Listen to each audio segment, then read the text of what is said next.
আগামী নির্বাচনে আওয়ামী লীগের অংশ নেওয়ার সুযোগ থাকবে কি থাকবে না সে সিদ্ধান্তের দায় নির্বাচন কমিশনের, এমন তথ্য জানিয়েছেন অন্তর্বর্তী সরকারের প্রধান উপদেষ্টা ড. মোহাম্মদ ইউনূস।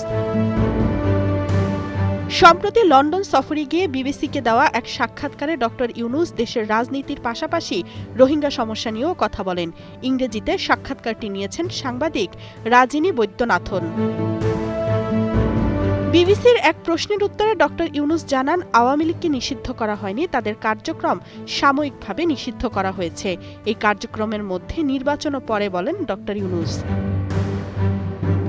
আওয়ামী লীগ অংশ না নিলে নির্বাচন অন্তর্ভুক্তিমূলক হবে কিনা এমন প্রশ্নের জবাবে ড. ইউনূস বলেন, অন্তর্ভুক্তিমূলক মানে কোনো নির্দিষ্ট দল নয়, সব মানুষের অংশগ্রহণ।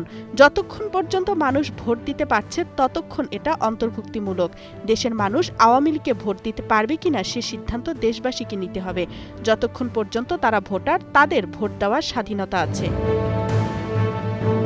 শেখ হাসিনার বিচার প্রশ্নে ড. ইউনূস বলেন, বিচার ইতোমধ্যেই শুরু হয়ে গেছে। তাকে ফিরিয়ে আনার জন্য আন্তর্জাতিক পদ্ধতি ব্যবহার করা হবে। যেভাবে একজন অভিযুক্তকে দেশে ফিরিয়ে আনা হয় সেইভাবে, তবে তাকে ধরে আনার কোনো ক্ষমতা তো তাদের নেই।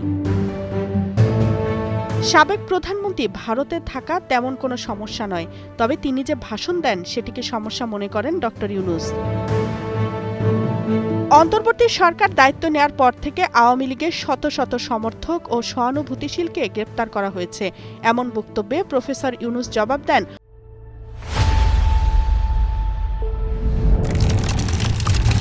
অন্তর্বর্তী সরকারকে আওয়ামী লীগ সরকারের সঙ্গে তুলনা মানে বাংলাদেশকে না বোঝা, এখানকার বাস্তবতা না বোঝা।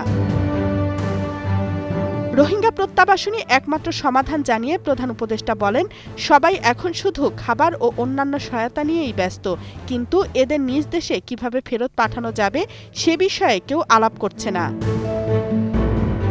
বিবিসি প্রশ্ন করে, রোহিঙ্গারা মিয়ানমারের সেনা সরকারের কারণে ফিরে যেতে ভয় পাচ্ছে, তাহলে আপনারা কেন রোহিঙ্গাদের বাংলাদেশে একীভূত করার চেষ্টা করছেন না?